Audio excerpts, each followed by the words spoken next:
Welcome to the Banker Lamp. Please enjoy the video. In this video, I will explain how to use Hello Bubble Foam Color Full Guide. Begin by shaking the bottle gently and testing a small sample on scrap paper to check consistency and shade. Use a steady hand and short bursts to build layers slowly, letting each layer dry a few minutes.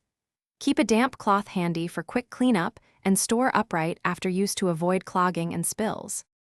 Start with thin applications and work up for depth and dimension with Hello Bubble Foam Color. Dab lightly with fingertips or a soft brush to form rounded bubbles and smooth edges, and avoid pressing too hard, which can flatten texture.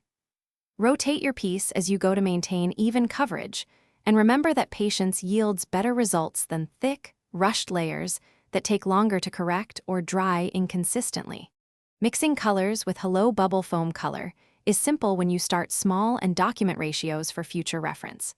Blend a little at a time on a palette to experiment with gradients and complementary tones, and test the mix on scrap material to see true drying color. For reproducible results, note proportions and make adjustments gradually, because small tweaks can produce markedly different shades and bubble opacities.